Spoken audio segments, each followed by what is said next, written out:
todos e bem-vindos ao Jewish World Weekly na E24 News. Eu sou Emily Francis. Toda semana focamos em histórias, questões e personalidades de interesse judaico, aqui em Israel e em toda a comunidade judaica global. E começamos com as principais notícias do mundo judaico desta semana. Dê uma olhada. Um juiz federal de Boston rejeitou o processo por antissemitismo do governo Trump contra Harvard, dizendo que o governo não conseguiu provar violações contínuas dos direitos civis. O tribunal classificou os incidentes como, abre aspas, isolados e episódicos, principalmente dos protestos da Guerra de Gaza, de 2023 a 2024. Harvard chamou o processo de pretextual e retaliatório. E o Departamento de Justiça disse que discorda do processo e está avaliando seus próximos passos. A Paramount Pictures disse que, abre aspas, não tolera preconceito. Depois que Mark Ruffalo mencionou Israel, acusando Safra Catz e Larry Ellison da Oracle de apoiarem, abre aspas, genocídio e apartheid em sua luta contra a aquisição da Warner Brothers pela Paramount, o estúdio considerou que isso foi longe demais e alertou contra estereótipos antissemitas. A equipe de Ruffalo rejeitou a declaração como revoltante e insistiu que ele estava criticando líderes israelenses e prestadores de serviços de tecnologia, não o povo judeu.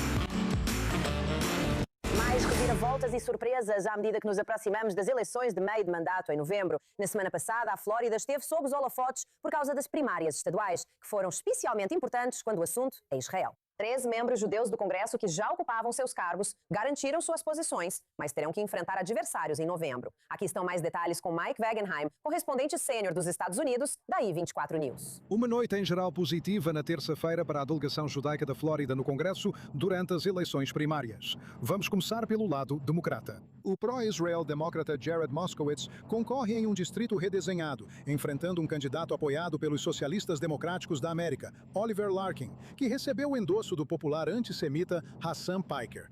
Mesmo assim, Moskowitz venceu sua primária com relativa tranquilidade. Agora ele vai para a eleição geral e terá uma disputa difícil contra um republicano em um distrito que Donald Trump venceu com relativa facilidade na última eleição presidencial. A democrata pró-Israel Debbie Wasserman Schultz teve que concorrer em um distrito completamente novo, devido à redefinição dos limites na Flórida, enfrentando vários candidatos afro-americanos em um distrito que foi representado por um congressista negro por cerca de 3 décadas. Como alguns temiam e outros comemoraram, Wasserman Schultz conseguiu dividir os votos entre os demais candidatos e ela também avança para a eleição geral. Do lado republicano, o chamado herdeiro hebreu, Randy Fine, está enfrentando o neonazista Dan Bilzerian nas primárias por lá. A boa notícia é que não foi nenhuma disputa. Fine venceu com facilidade. A notícia preocupante é que Bilzerian ainda conseguiu 18% dos votos lá, apesar de, ou talvez por, ele ser um neonazista. Enquanto isso, na corrida para governador, Byron Donalds, o favorito nas apostas para vencer a eleição em novembro, também venceu facilmente nas primárias republicanas. Donalds é claramente um candidato pró-Israel e espera-se que seja um governador pró-Israel no próximo ano também. Falando aqui da Casa Branca em Washington, Mike Wagenheim, E24 News. Uma empresária israelense está combatendo o antissemitismo e abrindo caminho por uma rota menos percorrida. Com todo o antissemitismo ao redor do mundo e países mirando tanto em viajantes judeus quanto israelenses, para onde é seguro ir de férias ou simplesmente para descansar? Bem, quem vai responder essa pergunta é a jovem empresária Shai Yash, fundadora do Safe for Jews. Obrigada por estar aqui. Obrigado por me receber. Então, tudo bem. Acho que minha primeira pergunta é: o que veio primeiro, o ovo ou a galinha? Você teve problemas para viajar e passou por dificuldades? Ou você saiu do seu emprego na área de tecnologia porque estava entediada e queria encontrar algo novo, e isso acabou te encontrando? Sim. Expliquei. Primeiro, eu larguei meu emprego para começar meu próprio negócio. Eu não tinha nenhuma ideia. Tipo, eu dei um salto de fé, não para começar já com uma ideia, mas esperando que eu teria uma ideia. E então, depois de 2, 3 semanas, fiquei estressado. Eu pensei, poxa, eu não tenho salário, eu não tenho nada para resolver isso. E eu disse para minha esposa, eu preciso tirar férias. Então, nós sentamos no sofá da nossa casa e tentamos procurar lugares para viajar. E vimos todo o antissemitismo ao redor. Então, a partir disso, surgiu a ideia, poxa, não consigo encontrar todas as informações em um só lugar. Então, vamos criar Safe for Jews. Essa é a ideia. Então, qual é o critério? Tipo, qual é o objetivo? Ajudar a planejar férias ou ajudar a usar ferramentas para guiar as pessoas sobre como fazer isso por conta própria? É algo conduzido pela comunidade. Baseia-se em relatos da comunidade, incidentes, também dados de notícias, e você também tem os alertas de viagem do governo israelense. Então, todos esses dados entram em um único sistema. Isso te ajuda a ter mais informações sobre para onde você pode viajar. Você terá uma visão geral de para onde pode viajar e terá um conhecimento básico. É mais seguro para mim ir por esse caminho em vez de ir naquela direção. E o que mais? Eu sei que isso ainda está em processo de desenvolvimento. Qual é o objetivo geral? É para realmente oferecer pacotes de férias também? Ou é mais para que os usuários e viajantes possam se organizar sozinhos? Por enquanto, é construir a comunidade primeiro. Depois que tivermos muitas pessoas participando disso, estou recebendo centenas e milhares de usuários diariamente. Depois que estivermos recebendo cada vez mais tráfego e mais relatos de incidentes, as pessoas vão começar a confiar no sistema e também vão ter pacotes de viagem, como você disse, indo para certos locais e viajando com segurança. Você vai ter descontos, vai ter hotéis seguros, comunidades que você pode encontrar ao redor de pessoas que vão te orientar. Olha, esses são lugares mais seguros para onde você pode viajar. Então, e como você diferencia entre lugares que são realmente perigosos e lugares que só não são os melhores? Sim, essa é uma boa pergunta. Então, uma das principais coisas que eu estou fazendo é pegar muitas das informações que você encontra online em mais de 60 mil fontes de notícias. Você também tem os insights gerados pela comunidade que entram no sistema, que são pessoas relatando incidentes que realmente vivenciaram. E você tem o governo israelense. Estou reunindo tudo isso em um só lugar e, em seguida, aplico uma lógica que permite que você avalie: esse lugar é melhor para mim? Ou é mais seguro ou mais perigoso eu ir até lá? Muito interessante. Bom, boa sorte e espero que você consiga tirar férias no final das contas. Sim. Espero que você não tenha só pensado na ideia e dito, ok, agora preciso trabalhar. Você tirou férias no final, né? Sim, um mês depois, mas tirei, sim. Ha, ha, ha. Obrigado. Muito obrigada e boa sorte. Boa ideia. Obrigado, eu agradeço. Nos últimos 16 anos, arqueólogos da Universidade de Tel Aviv fizeram de sua missão desvendar os mistérios da antiga cidade fortaleza bíblica de Azeká. Infelizmente, devido à constante incerteza da guerra nos últimos anos, a vida no antigo sítio arqueológico tem sido tudo menos despreocupada. Henry Kirshner, das Now 524 News. Foi até a fortaleza e conversou com as diretoras do projeto para descobrir como elas continuam trabalhando durante esses tempos difíceis.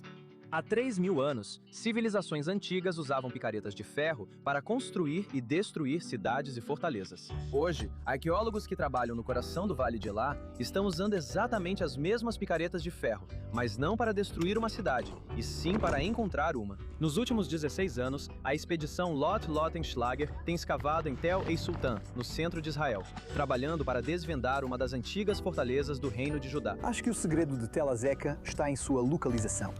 Quero ir ao lugar entre os habitantes de Judá e os filisteus, entre os habitantes de Judá e os árabes edomitas, entre Judá e Israel ao norte. Então esta é uma fronteira real muito importante.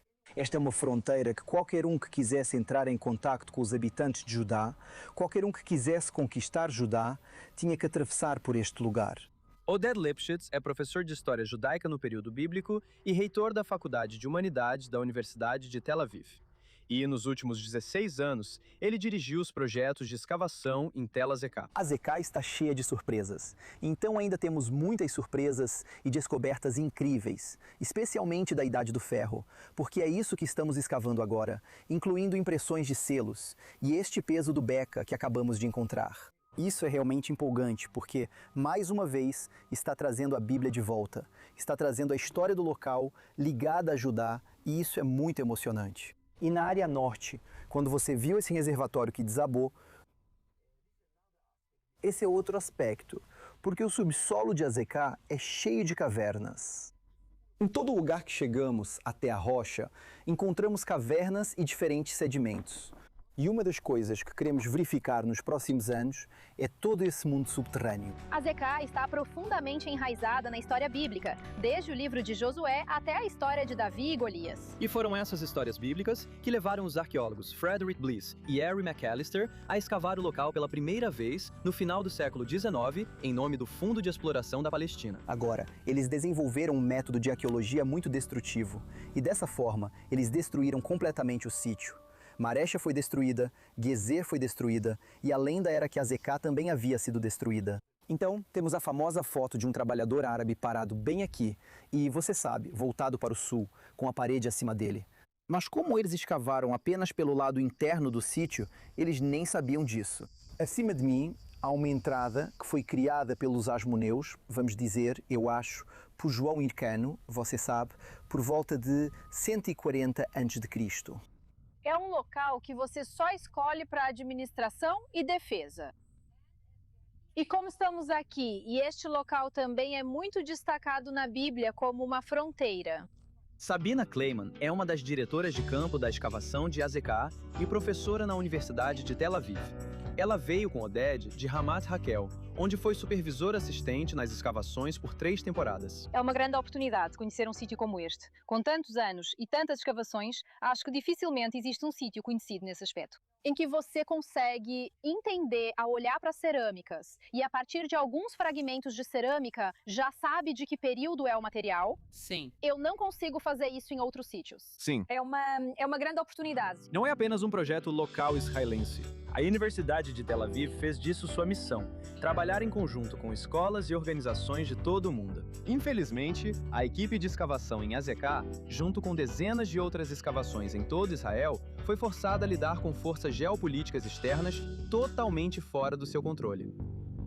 Da Covid ao 7 de outubro e as guerras subsequentes com Hamas, Hezbollah e Irã, esses desastres e conflitos deixaram a escavação em Tel Azekah entre tempos de paz e conflito. Em 2025, sendo forçados a usar a antiga fortaleza para seu propósito literal durante um alerta de mísseis. Devido às guerras em andamento, Azekah tem enfrentado dificuldades.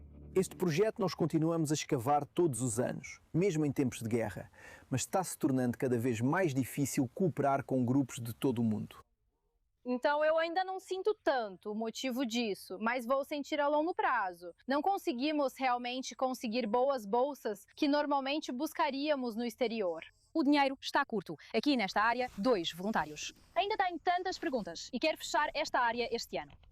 Normalmente teríamos nesta área 20 voluntários trabalhando. Ainda assim, apesar de todas as provações e tribulações, a equipe de escavação de Tel Azekah, assim como a fortaleza que estão descobrindo, é resiliente. Azekah já é hoje um lugar onde chegam ônibus e mais ônibus, trazendo grupos escolares de visitantes. Até agora, eles vêm até o mirante, contam a história de Davi e depois vão embora. Eu adoraria que um dia os estudantes viessem, tivessem um pequeno quiosque onde pudessem comprar algo para beber. E o meu sonho é que daqui a uns 4 anos as pessoas possam vir a Tel Azekah e caminhar por toda a cidadela e ver as altas muralhas acima deles, ver a estrutura interna que havia na cidadela, andar pela rua que temos ao redor da cidadela. E será uma das joias dos sítios arqueológicos em Israel. Neste verão, a estrela do futebol israelense, Manor Solomon alcançou o grande objetivo ao ser contratado pelo clube inglês de futebol West Ham. E ele já mostrou resultados em campo, marcando um gol em sua estreia contra o Burnley. Mas um grupo de torcedores causou bastante confusão com um canto que dizia que Solomon odeia a Palestina. Aqui estão mais informações com o correspondente da I24 News, Joe Brown. O ponta israelense Manor Solomon teve um ótimo começo em sua carreira no West Ham United, marcando em um empate de 2-2 contra o Burnley na semana passada em sua estreia. Mas as manchetes vieram do que aconteceu na torcida e não do que Solomon fez em campo. O canto, que afirma que Manor Solomon odeia a Palestina, foi originalmente entoado por torcedores do Leeds United quando ele jogou lá alguns anos atrás. E isso foi compartilhado e amplamente criticado por torcedores do West Ham na internet. Muitos acham que isso é ofensivo para o povo palestino e que está trazendo política para o futebol desnecessariamente. Enquanto isso, aqueles que têm cantado o canto dizem que ele é relativamente leve comparado ao que normalmente se ouve em um estádio e que é apenas uma brincadeira. Mas o clube West Ham United se pronunciou sobre a situação, dizendo que está ciente de um canto ofensivo e divisivo, com uma mensagem anti-palestina, sendo entoado por uma parte dos torcedores visitantes durante nossa partida de abertura do EFL Championship em Burnley. Entendemos que cantar e entoar cantos é uma parte tradicional e profundamente enraizada da experiência de um dia de jogo. Incentivamos nossos torcedores a cantarem alto e com orgulho pelo seu clube de futebol, e os jogadores que vestem a camisa grená e azul, mas nunca de uma forma que crie divisão ou cause ofensa entre outros torcedores. É o seguinte, e estou dizendo isso agora como torcedor do West Ham, nossa torcida tem estado muito dividida na última década, com uma administração ruim e a mudança para um estádio muito impopular. Mas agora, neste verão, por causa de algumas circunstâncias, realmente parece que há um clima de otimismo. Então, por que deveríamos tentar criar divisão onde não é necessário? Não me entenda mal, já fui a muitos jogos do West Ham onde ouvi cantos muito piores, mas isso não significa que as pessoas não tenham se ofendido com esse em específico. E se elas se ofenderam, por que deveríamos trazer essa provocação para o estádio, justamente em um momento em que deveríamos tentar permanecer unidos, especialmente considerando o fato de que fomos rebaixados nesta temporada? E sim, Solomon enfrentou um ódio incrivelmente injusto, antissemita e anti-Israel online por causa de sua nacionalidade. Mas ele não foi contratado por ser israelense. Ele foi contratado porque é um bom jogador de futebol. E que melhor maneira de provar que os haters estão errados do que marcar em sua estreia, assim como fez contra o Burnley, e ser, na minha opinião, o melhor jogador em campo em seu segundo jogo contra o Charlton. Embora isso não signifique muito, todos em campo estavam realmente mal. Mas me lembro de um canto que os torcedores do Liverpool cantavam para Mo Salah. Se ele marcar mais alguns gols, então eu também vou ser muçulmano. Na minha opinião, a melhor propaganda que Solomon e, por consequência, Israel e o povo judeu podem ter é se focarmos no futebol dele e em seus atributos positivos. E se ele continuar jogando do jeito que tem jogado, talvez algumas pessoas também queiram se tornar judias. Uma grande parte da experiência judaico-americana para os jovens é ir para o acampamento de verão. Mas agora o acampamento de verão está realizando sonhos na Nigéria. Lá de 100 sinagogas, mas sem nenhum rabino em particular, e dezenas de pessoas Igbo que se identificam e praticam costumes judaicos. Os Igbo são um dos maiores grupos étnicos do país e acreditam ser descendentes das tribos perdidas de Israel. E neste verão, as crianças estão tendo uma experiência completa de acampamento no Camp Sarah. E juntando-se a nós agora, diretamente de Abuja, na Nigéria, está um verdadeiro trio de pessoas interessantes. Bem-vindas, Debbie Isser, fundadora do Camp Sarah e a conselheira do acampamento, Edna Adais Yabo, e a campista de 12 anos, Zion Donatos. Obrigada por estarem aqui, todas vocês, no meio do acampamento. Muito obrigada por nos receberem no programa. Isso é realmente empolgante, e eu estou vivendo isso por tabela, porque meus verões favoritos foram quando eu mesma ia para o acampamento de verão. Então acho que, Debbie, vamos começar com você. Como americana, sabemos o quanto os acampamentos de verão são importantes. Como você teve essa ideia tão interessante? Bem, eu vim para a Nigéria em 2021. Eu trabalho para o Banco Mundial, então fui transferida para cá. E eu estava procurando uma comunidade para celebrar o Shagim. E eu soube sobre essa comunidade judaica incrível em Abuja. Existem 3 sinagogas aqui, e cada uma tem uma comunidade realmente forte, intergeracional e vibrante. E eu estava, muita coisa era familiar, ao mesmo tempo em que, tinham músicas lindas com melodias diferentes. Então, toda vez que eu voltava para os Estados Unidos, eu voltava com uma mala cheia de talitot, zidurim, kippá, tudo que eu conseguisse encontrar. Então, comecei a conversar com a comunidade sobre o que poderíamos oferecer para ajudar a sustentar a comunidade deles, o que eles realmente queriam. E eles disseram, quase que unanimemente, que realmente queriam que seus filhos tivessem acesso a recursos e sentissem que faziam parte de uma comunidade judaica mais ampla. Muitas dessas crianças são as únicas judias em suas escolas. E eles realmente só queriam que seus filhos tivessem esse tipo de experiência. E imediatamente eu pensei em acampamento. O que acaba sendo, meio que 2 em 1. Por um lado, proporciona aos campistas uma ótima experiência de diversão e aprendizado, mas também era uma ótima maneira de desenvolver um grupo de jovens líderes que se tornaram a equipe e criar esse fluxo de líderes jovens para que isso se perpetue. Uau, isso é realmente brilhante. Então, Edna, eu sei que este é o seu 4º ano como conselheira. Conta pra gente como tem sido essa experiência para você. Como isso impactou a sua vida, mudou a sua vida e também, como ela acabou de dizer, te ensinou mais sobre liderança e sobre ser líder para as próximas gerações.